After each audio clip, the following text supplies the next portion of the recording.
तुम्हारे आने से बहुत हौसला मिला है मुझे। लग रहा है कि कोई बोझ उतर गया हो।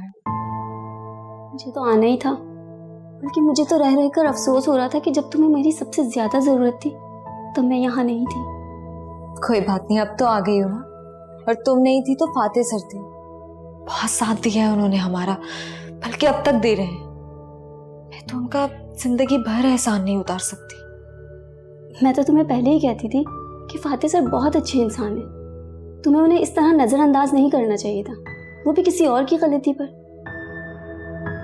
तो मेरी बात सुन रही हो ना, समझ रही हो ना मैं क्या कहना चाह रही हूँ? अब तुम्हें अपने बारे में सोचना चाहिए। भूल जाओ उस शख्स को जिसने तुम्हारे साथ बेवफाई की।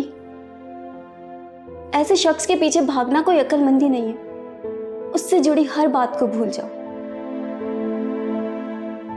कैसे भूल जाऊं? याद किया थोड़ी जाता है, खुद ब खुद आ जाती है। बात बेबात। इसका मतलब है तुम अब भी? इसका कोई मतलब नहीं है। चलो लंच करते हैं। आ जाओ।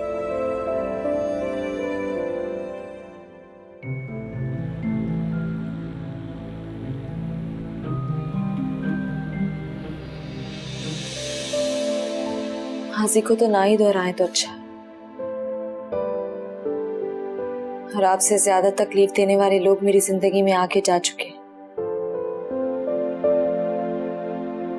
लेकिन मैं अब अपनी जिंदगी में बहुत आगे बढ़ चुकी हूँ।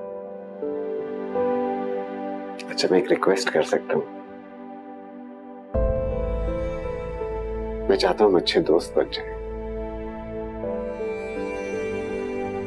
मैं कई दफा सोचता हूँ और मुझे इस बात का एहसास है कि शायद तुम्हारे और आशिर के रिश्ते को बचाने में मैं कुछ कर सकता था। हम दोस्त बन सकते हैं। अच्छे या बुरे ये वक्त ही फैसला करेगा।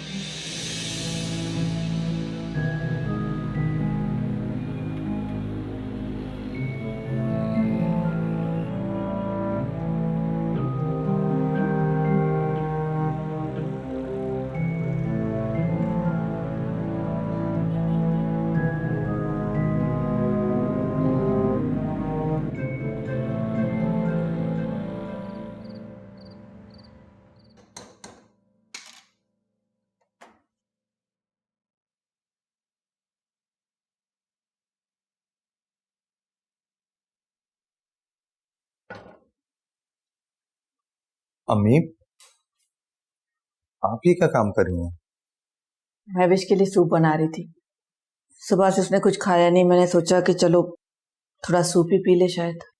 तो आप मुझे कहती, मैं हाला को कहता वो बनाती। मैं समझाऊंगा हाला को कि वो महविश का ख्याल रखे। आशिर अगर हो सके तो फातिह के पास चले जाओ। महविश की हालत ठीक नहीं है। इन सब बातों को उसने बहुत असर लिया है। उसकी दिमागी हालत तो बिल्कुल ठीक ही नहीं है। और यहां तो साफ नजर आ रहा है तुम्हारी बीवी उसे बर्दाश्त नहीं करेगी। बात बात पर टोकती रहती उसे।